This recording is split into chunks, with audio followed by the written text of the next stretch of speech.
Hello everyone. आप देख रहे हैं एकलव्य स्नातक और इस वाली वीडियो में हम देखने वाले हैं BPAG 171 का यूनिट नंबर 3 है हमारा, जिसका नाम है प्राकृतिक और मानव निर्मित आपदाएं। थर्ड ईयर के बच्चों के लिए इग्नू का हमारा ये सब्जेक्ट है। कुछ भी अगर आपको पूछना है तो आप इंस्टाग्राम पे पूछ सकते हो, वहाँ पर जो है आपको रिप्लाई मिल जाएगा। इंडेक्स के ऊपर देखते हैं और बात करते हैं। यहाँ पर आप देख सकते हो आपका यूनिट नंबर जो फर्स्ट है वो पूरा हो चुका है और यूनिट नंबर सेकंड भी आपका पूरा हो चुका है। इस वाली वीडियो में हम यूनिट नंबर थर्ड की बात करेंगे और एक ही वीडियो में आपका जो ये यूनिट है ये कंप्लीट हो जाएगा। आज के टॉपिक देख लेते हैं। इन सभी टॉपिक को जो है आज की इस वीडियो में हम कवर करने वाले हैं। सबसे पहले आपका है परिचय, उसके बाद प्राकृतिक आपदाओं के बारे में बात करेंगे, उनके प्रकार की बात करेंगे, जिसके अंदर हमारा आ जाएगा भू भौतिकीय आपदा, उसके बाद है जल वैज्ञानिक आपदा, उसके बाद हमारा आ जाएगा जलवायु वैज्ञानिक आपदाएं, और उसमें हम बात करेंगे फिर जैविक आपदाएं की भी, और उसके बाद हम बात करेंगे मानव निर्मित आपदाओं के प्रकार के बारे में, जिसमें हम बात करेंगे अकाल की और परिवहन और औद्योगिक दुर्घटनाएं की। तो यानी कि आपके पूरे के पूरे जो है 9 टॉपिक इस वाली वीडियो में कंप्लीट हो जाएगा। उसके साथ ही आपका जो थर्ड यूनिट है ये भी कंप्लीट हो जाएगा। ठीक है दोस्तों, सबसे पहले हम यहाँ पर परिचय की बात करते हैं और यहाँ पर हम सारी जो बातें हैं वो आपको डिटेल में इंट्रोडक्शन के तौर पर आपको समझाते हैं। ठीक है दोस्तों, यहाँ आप देख सकते हो क्या लिखा है कि आपदाएं क्या है, प्राकृतिक हो या मानव निर्मित हो, हमारे जीवन में बहुत ज़्यादा नकारात्मक प्रभाव जो है दोस्तों वो डालती है। चाहे वो आपदा प्राकृतिक हो, यानी कि चाहे वो बाढ़ हो, भूकंप हो, या चाहे वो मानव निर्मित हो जैसे कि सड़क दुर्घटना हो, किसी भी प्रकार की जो है वो हमारी आपदा हुई, उससे हमें जो है बहुत ज़्यादा जो है नकारात्मक प्रभाव पड़ता है। उससे हमारा जो है फ़ायदा कम, नुकसान बहुत ज़्यादा होता है। ठीक है, फ़ायदा इसका होता है वो ये होता है कि इससे जो है हम आत्मनिर्भर होते हैं और इससे जो है हमें जागरूकता मिलती है, आगे से हम तैयार रहते हैं। ठीक है, इसके सकारात्मक प्रभाव भी होते हैं लेकिन नकारात्मक प्रभाव बहुत ज़्यादा पड़ते हैं। ठीक है, तो ये बात है। आपदा जो है, आपदा से नकारात्मक प्रभाव ज़्यादा इसलिए पड़ते हैं क्योंकि लोग जो है आपदा से ग्रस्त हो जाते हैं। ठीक है, और ख़तरनाक तरीके से प्रभावित होते हैं। लोगों का जो घर है, लोग जो घर में रहते हैं वो बेघर हो जाते हैं। और अगर हम बात करें अपने देश की, भारत की, तो यहाँ पर क्या है, ज़्यादातर ऐसा क्षेत्र है जो आपदाओं से ग्रस्त रहता है, वो भी प्राकृतिक आपदाओं से। ठीक है, यहाँ पर मानव निर्मित आपदाओं की हम ज़्यादा बात नहीं करते हैं भारत में। ज़्यादातर जो खतरनाक है यहाँ पर हमारे भारत में वो प्राकृतिक आपदाओं को ही माना जाता है। ठीक है, हालांकि अगर हम बात करें तो प्राकृतिक आपदा और मानव निर्मित आपदाएं, दोनों प्रकार की आपदाएं जो है बहुत ज़्यादा संपत्ति का जो है यहाँ पर नुकसान करती है। कुछ आपदाएं जो है हमारी वो दीर्घकालिक होती है, कुछ अल्पकालिक होती है, यानी कि कुछ लंबे समय तक रहती है, कुछ कम समय की रहती है। अगर हम भूकंप की बात करें तो ये कम समय तक रहती है, इसलिए इसे हम अल्पकालिक आपदा बोलते हैं। और जैसे सूखा है ये दीर्घकालिक रहती है, ये लंबे समय तक रहती है, इसलिए हम ये सूखा जो है हमारा दीर्घकालिक हुआ। ठीक है, तो यही सारी बातचीत है दोस्तों। अगर हम यहाँ पर बात करें कि एक अनुमान के अनुसार तो पिछले दशकों में इन आपदाओं ने कई मिलियन लोगों की जो है जान ली है, लोगों ने अपनी जो जान है वो गंवाई है। और आपदा प्रबंधन हम इसलिए पढ़ रहे हैं क्योंकि अगर हम आपदा प्रबंधन पढ़ते हैं और उसके उपाय जानते हैं, ठीक है, तो हम इन आपदाओं को थोड़ा सा नियंत्रण कर सकते हैं, हम इनके जो प्रभाव है उससे थोड़ा बच सकते हैं। ठीक है, इसलिए हम यहाँ पर इन सभी चीज़ों की बात जो है वो करते हैं। तो सबसे पहला हमारे सामने यहाँ पर है प्राकृतिक आपदाओं के प्रकार। इसमें हम प्राकृतिक आपदाओं के प्रकार के बारे में बातचीत करेंगे। ठीक है दोस्तों, अगर हम यहाँ पर बात करें प्राकृतिक आपदाओं को तो 4 मुख्य वर्गों में यहाँ पर बांटा गया है। ठीक है, आपको इसे समझना है। सबसे पहला है यहाँ पर भू भौतिकीय आपदा, जिसके अंदर हमारा भूकंप आ जाता है, जिसमें हमारा ज्वालामुखी आ जाता है, जिसमें हमारा भूस्खलन आ जाता है। ठीक है, भूकंप आप सभी को पता है, अर्थक्वेक होता है अपना और जो ज्वालामुखी होता है वो आप सभी को पता है कि ज्वालामुखी के अंदर क्या होता है। उसके बाद भूस्खलन, जिसमें जो मिट्टी है वो खिसक जाती है। और इसके बाद हम बात करते हैं जल वैज्ञानिक आपदा की, तो इसमें हिमस्खलन शामिल है, यानी कि जो बर्फ़ गिरती है पहाड़ों से, और बाढ़ जो है आप सभी को पता ही है। उसके बाद हम बात करते हैं यहाँ पर जलवायु वैज्ञानिक आपदा की, तो इसके अंदर हम जंगल के आग की बात करेंगे। ठीक है, और भी चीज़ें हैं वो हम बात करेंगे आगे। ठीक है, उसके बाद अगर हम जैविक आपदा में बात करें तो इसमें हमारी महामारी आ जाती है, प्लेग आ जाती है, इस प्रकार की जो है बीमारी, इस तरह की जो आपदाएं हैं वो यहाँ पर आ जाती है। ठीक है, तो यहाँ पर हम इन चारों के ऊपर में बात करने वाले हैं डिटेल में, और यहाँ पर हम समझते हैं कि कौन कौन से जो है हमारे यहाँ पर बातचीत जो है वो बताई गई है। तो सबसे पहले जो हमारे सामने है वह है भू भौतिकीय आपदा के बारे में। ठीक है, तो इसे समझते हैं। इसमें सबसे पहला जो हमारे सामने है वो भूकंप है। ठीक है, तो भूकंप से आप और मैं सभी जो है भूकंप से परिचित हैं। अगर हम दिल्ली में बात करें तो भूकंप जो है बहुत जल्दी आता है, बहुत जल्दी ख़त्म आ जाता है, हमें पता भी नहीं चलता है, हमें न्यूज़ में ये सारी जो बातें हैं ये पता चलती है। ठीक है, लेकिन बहुत सारी ऐसी जगह हैं जहाँ भूकंप जो है मानव जीवन को और उसकी संपत्ति को बहुत ज़्यादा नुकसान पहुँचाता है। जैसे कि आपको पता है नेपाल में जो भूकंप आता है तो वो बहुत तगड़ा होता है, वहाँ पर बहुत सारे जो लोग हैं वो मारे जाते हैं। ठीक है, तो ऐसा होता है। भूकंप को विनाशकारी आपदा के रूप में माना गया है क्योंकि इससे बहुत ज़्यादा विनाश होता है। अगर हम बात करें रेक्टर स्केल 6 से ऊंचे की, तो ये बहुत ज़्यादा खतरनाक होता है क्योंकि इससे बहुत ज़्यादा विनाश होता है। ठीक है दोस्तों, तो ये सारी बात है भूकंप की। अगर हम भूकंप का यहाँ पर एक बड़े खतरे की बात करें तो आपको पता होगा 22 मई 1960 को ग्रेट विलियन भूकंप जो है बहुत ज़्यादा फेमस है। ठीक है, दक्षिण चिली में वाल्दविया के पास 9.5 रिक्टर स्केल का जो है भूकंप आया था। ये बहुत बड़ा भूकंप जो है माना गया था। ठीक है, आप सोचिए यहाँ पर 9.5 यानी ये बहुत बड़ा जो है भूकंप यहाँ पर था और बहुत ज़्यादा जो है विनाशकारी भी।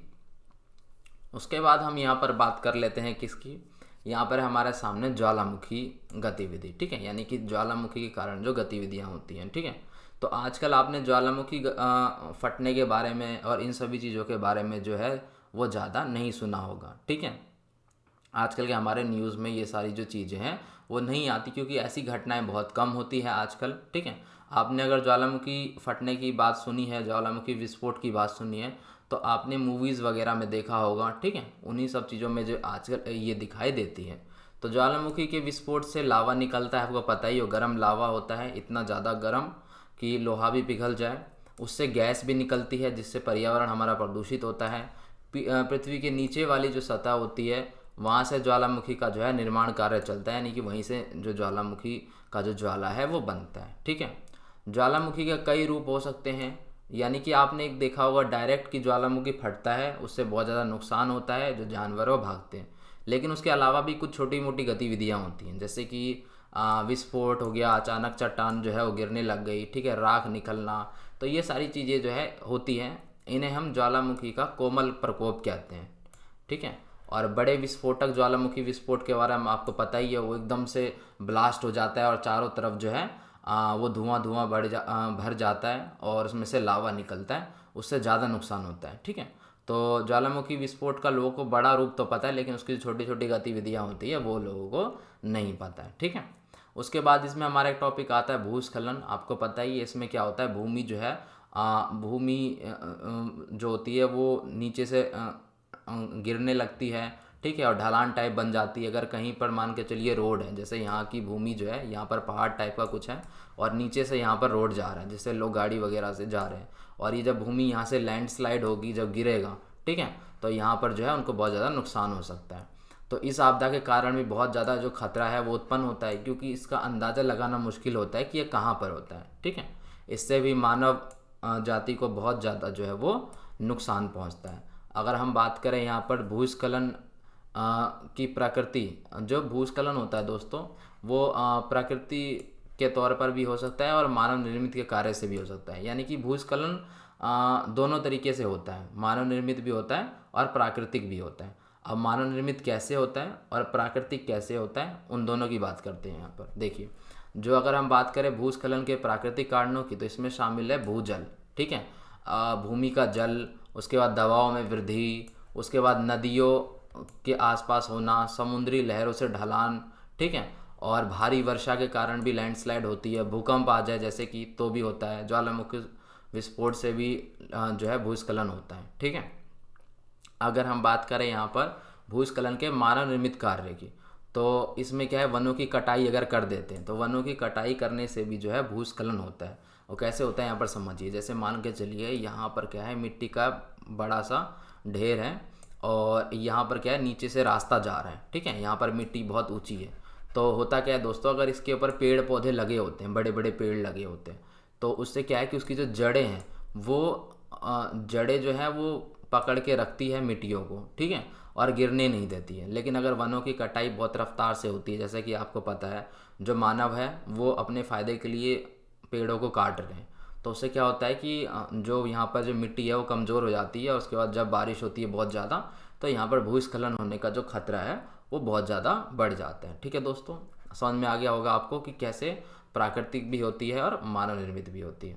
उसके बाद हम बात करते हैं यहाँ पर सुनामी की। ठीक है, तो सुनामी आपको लगेगा कि ये जो है ये तो जल से संबंधित है, तो ये हमारे इस वाले टॉपिक में क्यों आ गया। तो दोस्तों ये जो है अपना इसी वाले टॉपिक में आता है। ये इस वाले टॉपिक में क्यों आता है, ठीक है, यानी कि ये अपना भू भौतिकीय आपदा के अंदर में क्यों आता है, क्योंकि ये भूमि से ही संबंधित है।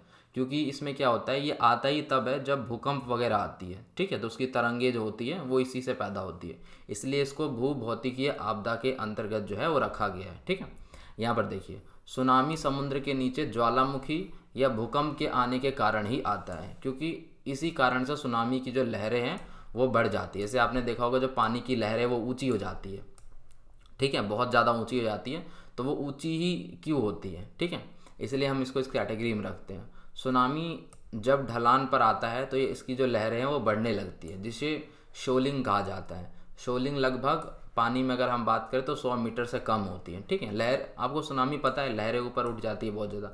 लहरें तो हमेशा होती हैं, ठीक है, वो थोड़ी बहुत लहरें, लेकिन जब वो बहुत ज़्यादा ऊंची उठ जाती है और उससे बहुत ज़्यादा तबाही होती है, ठीक है, तब हम इसको यहाँ पर जो है सुनामी का नाम जो है वो दे देते हैं। ठीक है, अगर हम बात करें इसके एक खतरनाक उसके मतलब कि कब आया था जिससे बहुत सारे जो लोगों की इसमें जान गई थी, एक घटना की, तो एक बार हिंद महासागर में 26 दिसंबर 2004 को इंडोनेशिया के पश्चिमी तट के उप केंद्र में बहुत बड़ा सुनामी आया था, और इसके बारे में आपको पता भी होगा, बहुत ज़्यादा जो है इससे नुकसान हुआ था, बहुत सारे जो लोग हैं वो मारे गए थे इसकी वजह से। तो इसमें अगर हम बात करें तो 14 देशों के 2,30,000 से 2,80,000 के बीच लोगों की जो यहाँ पर जाने गई थी, जो कि एक बहुत बड़ा नंबर है सुनामी से मरने वाले लोगों की। ठीक है, तो इसमें लहरों की ऊंचाई थी वो 100 मीटर तक थी, यानी आप समझ रहे हो कितनी ऊंची जो है इसकी लहरें होंगी कि वो 100 मीटर तक गई थी। ठीक है दोस्तों, तो सुनामी भी काफ़ी ज़्यादा जो है खतरनाक आपदाओं में से एक जो है यहाँ पर माना जाता है। तो अब अपना यहाँ पर आ गया है जल वैज्ञानिक आपदाएं। इसे समझते हैं कि इसमें कौन कौन सी बातें। देखिए, जल से रिलेटेड आपदाओं को इसमें शामिल किया गया है, जिस आपदाओं के होने के पीछे जल जो है कारण बनती है, तो उसको हम इस कैटेगरी में जो है रखते हैं जल वैज्ञानिक आपदाओं के ऊपर में। ठीक है, तो सबसे पहले हमारे सामने यहाँ पर हिमस्खलन। हिमस्खलन का मैंने आपको बताया था भूस्खलन की तरह ही होता है, लेकिन इसमें मिट्टी होते हैं, लेकिन इसके अंदर में क्या है, बर्फ़ होती है। एक पहाड़ी से फिसलने वाली बर्फ़ की बड़ी चट्टान को हिमस्खलन का नाम हम दे देते हैं। इसे स्नो स्लाइड भी कहा जाता है। स्नो स्लाइड मतलब क्या होता है, देखिए, स्नो मतलब बर्फ़ आ गई उसमें, और जब वो गिरती है नीचे की तरफ तो स्लाइड होते होते वो बड़ी बड़ी होती जाती है, तो इसको हम स्नो स्लाइड कहते हैं। जैसे मान के चलिए कि ये पहाड़ है बड़ा सा, ठीक है, और जो है इस पहाड़ के बीच में ये पहाड़ है मान के चलिए, और यहाँ से जो है ऊपर की तरफ से जो है कोई बर्फ़ जो है नीचे गिरता है वो, ठीक है, तो गिरते गिरते वो बहुत बड़ा होता जाता है, और जो बहुत सारे जो बहुत बड़ी जो तबाही है वो आती है। ठीक है, तो ज़्यादातर ये पाया गया है हिमस्खलन जो है अपना वो बहने वाली बर्फ़ और हवा से बनता है। यानी जैसे कि गिरता है, जब बड़ी मात्रा में गिरता है ये, तो कब गिरता है ये, या तो हवा से गिरेगा, आंधी तूफान आती है तभी जो है ये बहुत बड़े रूप में होता है। जो पहाड़ के ऊपर चढ़ रहे होते हैं, जो उधर घूम रहे होते हैं, उनको बहुत ज़्यादा जो है यहाँ से वो नुकसान होता है। ठीक है दोस्तों, जब पहाड़ों पर कोई बर्फ़ धीमी गति से गिरने लगती है तो उसी से बर्फ़ की बड़ी चट्टान का जो है वहाँ पर निर्माण हो जाता है। छोटा सा कोई चीज़ गिरती है धीमी गति से तो बहुत बड़ा रूप ले लेता है। तो ऐसा होता कब है, ऐसा इसलिए होता है जब जो है यहाँ पर बहुत तेज़ हवा चलती हो, या इसको बसंत के समय में ज़्यादा होता है। ये हिमस्खलन बसंत के समय में आम देखे जाते हैं। इस समय पहाड़ी क्षेत्रों में हिमस्खलन लोगों के जीवन और संपत्ति को भी बड़ा विनाश का कारण यहाँ पर माना जाता है। उस समय आपको पता है बसंत के समय में जो है वहाँ से जो पहाड़ की जो बड़े बड़े टुकड़े हैं और जो बर्फ़ के रूप में वहाँ पर है वो जो है वहाँ से टूटने लग जाती है और वो नीचे गिरती है, तो वहाँ पर लोगों को बहुत ज़्यादा जो है उससे नुकसान जो है वो होता है। ठीक है, अब हम यहाँ पर बात करते हैं बाढ़ की। तो बाढ़ नॉर्मली आप सभी को पता है बाढ़ कैसे आता है। बहुत ज़्यादा जो पानी है वो एक साथ जब किसी क्षेत्र में घुसता है, ठीक है, तो उससे लोगों को बहुत ज़्यादा जो है वहाँ पर नुकसान होता है। अब ये बाढ़ आता क्यों है, उससे रिलेटेड हम यहाँ पर बात करते हैं। देखिए, जल स्रोतों में जब अत्यधिक पानी भर जाता है, यानी कि बहुत ज़्यादा पानी जब भर जाता है जल स्रोतों में, जल स्रोत क्या होते हैं, जैसे बांध, ठीक है, जैसे नहरें, तो वहाँ पर जब ज़्यादा पानी भर जाता है तो बाढ़ का कारण बन जाता है। जैसे कि नदी के अंदर में बांध का टूटना, जैसे मान के चलिए कि ये यहाँ पर क्या है, मान लेते हैं यहाँ पर अपना जो है पहाड़ है, ठीक है, और इसके पहाड़ में जो ये बर्फ़ है जो जमी हुई है, ये पानी का ही एक रूप है जो यहाँ पर इकट्ठा हो रखा है, पानी बर्फ़ के रूप में पानी है ये, ठीक है। उसके बाद ये जो बर्फ़ का पानी है ये यहाँ पर से पिघल के नदियों में जाता है, ठीक है, नदियों में जाता है। और जब ये बहुत ज़्यादा बढ़ जाता है, ठीक है, अब ये बहुत ज़्यादा किसके कारण बढ़ा हो, या तो हो सकता है कि बर्फ़ के पिघलने की वजह से इसका जल का स्तर बढ़ गया हो, या बहुत ज़्यादा बारिश होती हो तब जल का स्तर बढ़ गया हो। उसकी वजह से जहाँ जहाँ पर भी बांध बने हुए थे, ठीक है, वो बांध टूटने का खतरा हो और बांध टूट जाए तो अचानक से उस क्षेत्र में बहुत ज़्यादा जो पानी है वो एक ही बार में आएगा, तो उससे क्या है वहाँ पर उस क्षेत्र में बहुत ज़्यादा तबाही होगी, ठीक है। पहाड़ों में तेज़ी से बर्फ़ पिघलने की वजह से या अत्यधिक बारिश होने की वजह से जल का जो स्तर है वो बढ़ जाता है, और जल का स्तर जब बढ़ जाएगा तो उसकी वजह से क्या होगा, पानी का बहाव तेज़ हो जाएगा, और जो बहुत सारे बांध हैं उनके टूटने का खतरा बढ़ जाता है। और जब उन बांधों में से कोई सा बांध जो है टूटता है तो उसके आसपास जितने भी लोग रहते हैं उनकी धन संपत्ति को बहुत ज़्यादा नुकसान होता है, ठीक है। और पानी तो एक ही बार आता है और बहुत ज़्यादा आता है और बहुत सारे लोग उसमें जाने जाती है, लेकिन जब पानी धीरे धीरे ख़त्म होता है तो उसमें काफ़ी ज़्यादा समय लग जाता है और वहाँ की जो मिट्टी है वो भी पहले की तरह उपजाऊ नहीं रह जाती है, ठीक है। तो ये सारी चीज़ें होती है। बाढ़ भी एक बहुत बड़ा जो है यहाँ पर आपदाओं में से एक जो है वो माना जाता है, जिससे बहुत सारे लोगों की धन संपत्ति को नुकसान पहुंचता है, ठीक है दोस्तों, आपको समझ में आ गया होगा। उसके बाद हम यहाँ पर बात करते हैं जलवायु वैज्ञानिक आपदाएं की, ठीक है। जलवायु वैज्ञानिक आपदाएं के अंदर यहाँ पर सबसे पहले रखा गया सूखा को, ठीक है, इसे पढ़ते हैं। देखिए, जल की सूखा कैसे पड़ता है, सूखा आपदा बोलते ही आपके मन में एक चित्र बनता होगा जिसमें जो है सब जगह जो है सूखी पड़ी है, कोई भी जो है वहाँ पर घास नहीं है, कोई यहाँ पर जो है पेड़ पौधे नहीं है, पेड़ पौधे सूख गए हैं, ठीक है, पक्षियों के पास और जानवरों के पास, लोगों के पास वहाँ पर पानी की कमी है, यही होता है सूखा। तो यही सिंपल है कि जल की लंबे समय तक आपूर्ति ना होने से, यानी कि जल बहुत लंबे समय से जो है वहाँ पर नहीं मिल पाएगा, ठीक है, तो उसकी वजह से वहाँ पर जो सूखा पड़ जाता है। लगभग अगर 1 साल तक ऐसी कोई स्थिति बनी रहे कि वहाँ पर पानी की पर्याप्त नहीं मिल पा रहा है लोगों को, तो वह क्षेत्र जो है सूखे की श्रेणी में आ जाता है, ठीक है। सूखा पड़ने की वजह से भी बहुत ज़्यादा क्षेत्रों में जो है नुकसान होता है जनजीवन को, यानी कि जंगली जानवरों को बहुत ज़्यादा नुकसान होता है, पेड़ पौधों को नुकसान होता है, पर्यावरण को बहुत ज़्यादा नुकसान होता है, जो मानव जाति है उनको बहुत ज़्यादा जो है यहाँ पर नुकसान होता है, ठीक है। हालांकि कुछ प्रजातियाँ होती है पौधों की जिनको आपको पता है कि पानी की ज़्यादा ज़रूरत नहीं होती है, ठीक है, जिनको ज़्यादा ज़रूरत नहीं होती पानी की, वो जो है उनके लिए तो चीज़ ठीक है, वो ज़िंदा रह सकते हैं, कोई दिक्कत नहीं है। लेकिन ज़्यादातर जो है ऐसी फसलें होती है, आपको पता है, उनको पानी की ज़रूरत होती है, ठीक है, किसी को कम किसी की ज़्यादा, लेकिन पानी की ज़रूरत तो सभी यहाँ पर फसलों को होती है। तो इसलिए सूखा पड़ने की वजह से वो सभी की सभी फसलें ख़राब हो जाती है, ठीक है। और जब फसलें ख़राब हो जाएंगी वहाँ पर तो इंसान जो है क्या खाएगा वहाँ पर, तो फिर वहाँ पर भी इंसानों को भी फिर वहाँ से विस्थापन होना पड़ता है, उनको अपने क्षेत्र को छोड़कर दूसरे क्षेत्र में जाना पड़ता है, ठीक है दोस्तों। तो इस तरीके की जो चीज़ें हैं वो हमें यहाँ पर देखने को मिली है। अब यहाँ पर हम बात करते हैं दावानल के बारे में, ठीक है। तो ये क्या है दोस्तों, ये एक सिंपल सी चीज़ है। इसके अंदर क्या है, जंगल में आग लग जाती है, तो जंगल की आग को और ग्रामीण क्षेत्रों में जो आग लगती है उस आग को यहाँ पर दावानल जो है वो कहा जाता है, ठीक है। इसके अंदर कई प्रकार की आग जो है हमारे शामिल है, जैसे कि बांस में लगने, बांस आपको पता है, बांस मतलब बैम्बू होता है, ठीक है। तो बांस की आग हो गई, या झाड़ी की आग हो गई, या घास की आग हो गई, या किसी भी वनस्पति में आग जो है लग गई और वो आग बहुत ज़्यादा फैल गई और उससे बहुत ज़्यादा नुकसान हुआ, तो हम इसको इस कैटेगरी में जो है वो रखते हैं, ठीक है। तो ज़्यादातर ऐसी आगे होती है जो बिजली गिरने से लगती है। आपको पता है ज्वालामुखी विस्फोट तो कम होता है, लेकिन आपने देखा होगा जंगलों में जो आग लगती है तो उसका बहुत ज़्यादा चांस होता है कि बिजली गिरने से वो आग लगी हो, ठीक है। दो पेड़ भी आपस में जब गिर जाते हैं, टकराते हैं, उनके बीच में घर्षण होता है, तो फिर उससे क्या होता है, यहाँ पर जो है आग लग जाती है। और ये आग इतनी खतरनाक होती है कि एक जगह आग लगने की वजह से ये आग फैलती चली जाती है पूरे जंगल में और बहुत ज़्यादा विनाश जो है वो करती है, क्योंकि जंगल में जो है एक जगह से दूसरे जगह पर ये आग लगती है, पूरे जंगल में फैल जाती है। इससे पर्यावरण को बहुत ज़्यादा नुकसान होता है, प्लस में वहाँ पर जो जानवर रहते हैं जंगल के अंदर उनको भी बहुत ज़्यादा नुकसान होता है। ठीक है, क्योंकि ये आग ठीक है उनको हुआ, उसके बाद जो है पर्यावरण को नुकसान कैसे होता है, क्योंकि उस धुएं की वजह से कार्बन डाइऑक्साइड बहुत ज़्यादा मात्रा में उत्पन्न होता है, जिससे हमारा जो है पर्यावरण वो प्रदूषित होगा। ठीक है, पर्यावरण और मानव और जो जंगल के जानवर सब हैं इन सभी को जो है बहुत ज़्यादा यहाँ पर नुकसान होता है, और उन सभी के लिए बहुत ज़्यादा ये जो है यहाँ पर हानिकारक है। ठीक है दोस्तों, आपको समझ में आ गया होगा। आगे चलते हैं यहाँ पर और देखते हैं जैविक आपदाएं। ठीक है, जैविक आपदाएं में सिंपल हमारा यहाँ पर महामारी को रखा गया है। इसके अंदर क्या है, संक्रमण रोग जो है वो फैलता है, बहुत तेज़ी से फैलता है, बीमारी जो है वो बहुत तेज़ी से फैलती है, महामारी आ जाती है। ठीक है, और महामारी के कारण जो है बहुत सारे जो लोग हैं उनको बहुत ज़्यादा नुकसान होता है।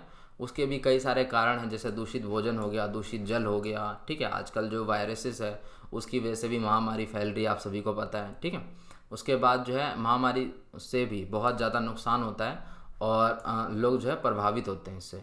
और कुछ जो महामारियां हैं वो तो हमारी मौसमी महामारियां भी होती हैं। ठीक है, कि मौसम के अनुसार जो है वो फैलती है। ठीक है, फिर रुक जाती है, फिर फैलती है। ठीक है, आपको पता भी होगा कौन सी है। ठीक है, तो ये सारी हैं जैविक आपदाओं में, हम इस तरीके की जो आपदाएं हैं उसको हम रखते हैं। ठीक है, तो यहाँ पर हमने प्राकृतिक आपदाओं के लगभग सभी चीज़ों की जो बात है वो कर ली है। अब हम यहाँ पर छोटा सा टॉपिक है हमारा मानव निर्मित आपदाओं की। तो मानव निर्मित आपदाओं के प्रकार के बारे में यहाँ पर समझते हैं, और उसके बाद जो आपका ये यूनिट नंबर 3 है वो यहाँ पर आपका कंप्लीट हो जाएगा। ठीक है दोस्तों, तो यहाँ पर आप देख सकते हो मानव निर्मित आपदाएं, हम सभी को पता है कि वो कैसी आपदाएं होती हैं। ठीक है, मानव निर्मित आपदाएं का मतलब होता है ऐसी आपदाएं जो मनुष्य के गतिविधियों से हो रहा है, यानी कि मनुष्य ने यहाँ पर जो है कुछ कांड किया है, उसकी वजह से यहाँ पर जो है ये आपदाएं पैदा होती हैं। ठीक है, जैसे कि जनसंख्या विस्थापन, जनसंख्या विस्थापन हो सकता है, बड़ी सड़क दुर्घटना है, ये मानव की वजह से हो सकता है। बड़ी सड़क दुर्घटना भी हो सकती है, हवाई दुर्घटना भी हो सकती है। ठीक है, वो जो अपना समुद्र में जो जहाज़ है उसकी दुर्घटना भी हो सकती है, अकाल भी हो सकती है। तो ये सारी जो चीज़ें हैं ये यहाँ पर जो है उसके अंतर्गत आती है। कुछ बच्चे क्या अकाल में और सूखा में थोड़ा कंफ्यूज हो जाते हैं। ठीक है, सूखा अपना वो है दोस्तों जिसमें जल की कमी से होता है, अकाल वो होता है जहाँ पर जो लंबे समय के लिए भोजन की कमी हो जाती है। ठीक है, तो इसे आप ध्यान रखें। यहाँ पर अकाल, सबसे पहले यहाँ पर अकाल की बात की गई है। अकाल आपदा के अंदर में क्या होता है, लंबे समय तक भोजन की पूर्ति नहीं होती। ठीक है, अब आप सोचोगे कि ऐसे कैसे हो सकता है कि बहुत लंबे समय तक लोगों को भोजन ना मिले। तो ये जो अकाल है ना दोस्तों, ये भी कई सारे आपदाओं से मिलकर बनता है ये। जैसे कि वहाँ पर कुछ महामारी आ गई, भुखमरी हो गई, कुपोषण हो गए, कुपोषित हो गए सारे लोग। ठीक है, मृत्यु दर बढ़ गई, यानी कि कुछ सिस्टम इधर उधर होने की वजह से ही अकाल जो है वो पैदा होता है। डायरेक्ट एक ही बार में जो अकाल जो है वो नहीं आ जाता। ठीक है, तो यहाँ पर समझिए भोजन की पूर्ति ना होने की वजह से अकाल की जो स्थिति है वो यहाँ पर जो है पैदा होती है। ठीक है, अकाल भी कई स्थितियों के बाद जो है वो निर्मित होता है, यानी कि कई परिस्थिति जब हो जाती है उसके बाद ही यहाँ पर ये स्थिति यहाँ पर आती है। ठीक है, महामारी चल रही हो बहुत दिनों से, भुखमरी चल रही हो, ठीक है, लोग कुपोषित हो रहे हैं, लोगों के पास खाना ना हो, मृत्यु दर बढ़ गई हो, मतलब चीज़ें संतुलन में नहीं रहती, तब वहाँ पर जो अकाल की स्थिति है वो पैदा होती है। ठीक है, उसके बाद सिंपल है हमारा परिवहन और औद्योगिक दुर्घटनाएं। ठीक है, दोनों आपको पता है। परिवहन का मतलब है जो गाड़ी से होता है, हवाई जहाज़ से होता है, नाव से होता है, उससे रिलेटेड। औद्योगिक दुर्घटना यानी कि जो उद्योग से संबंधित होती हो। उद्योग में भी आपने देखा होगा आग लग जाती है, जिससे कि विषैली गैसें जो हैं बाहर निकलती हैं। ठीक है, कुछ दुर्घटना हो जाता है, आपने देखा होगा कि विस्फोट वगैरह भी जो है वो हो जाते हैं। ठीक है, तो वो हमारा औद्योगिक दुर्घटना में आएगा। तो दोनों को समझते हैं जल्दी से। परिवहन दुर्घटना में अपना शामिल किया गया यहाँ पर बड़ी बड़ी परिवहन दुर्घटना जिसमें बहुत ज़्यादा लोग जो है वो मारे गए हों। ठीक है, हवाई दुर्घटना भी होती है, नाव अपनी दुर्घटना होती है जिसमें जहाज़ डूब जाते हैं। ठीक है, रेल दुर्घटना भी होती है, जो रेल जो है वो जब क्रैश हो जाती है किसी कारणवश। ठीक है, सड़क दुर्घटना भी होती है। तो बड़ी बड़ी जो दुर्घटनाएं हैं अगर परिवहन दुर्घटना में होती है तो उसको हम इसकी कैटेगरी के अंदर शामिल कर लेते हैं। ठीक है, औद्योगिक दुर्घटना में क्या होता है, उद्योग से रिलेटेड होती है सारी घटनाएं। उद्योग में, फैक्ट्री में, कारखाने में अगर कुछ बहुत बड़ी विनाशकारी चीज़ होती है जिससे बहुत सारे लोगों पर जो है इसका असर पड़ता है तो वह आप इस कैटेगरी में इसको शामिल कर देते हैं। जैसे कि विस्फोट हो गया, विस्फोट दुर्घटनाएं, आपने देखा होगा बिजली करंट की वजह से, इलेक्ट्रिसिटी की वजह से वहाँ पर जो है आग लग जाती है, उसको भी शामिल किया जाता है। ठीक है, आपने देखा होगा बहुत सारे कारखानों से जो है प्रदूषण निकलता है बहुत ज़्यादा, जिससे वायुमंडल हमारा प्रदूषित होता है, विषैली गैसें निकलती है, तो उससे क्या होता है, वर्षा जो हमारा एसिड रेन होता है वो आने लगता है। ठीक है, तो इन्हीं सब को हम इसके अंदर जो है वो शामिल करते हैं। ठीक है दोस्तों, तो इसके साथ ही आपका यूनिट नंबर जो 3 है वो आपका ख़त्म हो चुका है। टेलीग्राम का हमारा ये ग्रुप है जिसमें इग्नू के बच्चे हैं। ठीक है, आप इसमें आ सकते हो। इसमें हम आपको जो है PDF अवेलेबल करा देते हैं। आप जो वीडियो देख रहे हो उसकी PDF जो है 24 से 48 घंटे के बीच में आपको इस टेलीग्राम ग्रुप के अंदर आपको अवेलेबल करा दी जाएगी। आप वीडियो को पूरा देखिए, उसके बाद PDF जो है नोट्स के रूप में अपने पास संभाल के रखिए। रिवीजन में आपको बहुत ज़्यादा जो हेल्प है वो मिलने वाली है। ठीक है दोस्तों, तो यही सारी जो बातें हैं वो आपको इस वाली वीडियो में बतानी थी। वीडियो पसंद आई तो आप लाइक कर सकते हैं, कमेंट कर सकते हैं, शेयर कर सकते हैं। साथ ही चैनल को सब्सक्राइब करके बेल नोटिफिकेशन आइकन पर क्लिक कर दें, जिससे आपको नई वीडियो की नोटिफिकेशन मिलती रहेगी। तो धन्यवाद दोस्तों, मिलते हैं नेक्स्ट वीडियो में।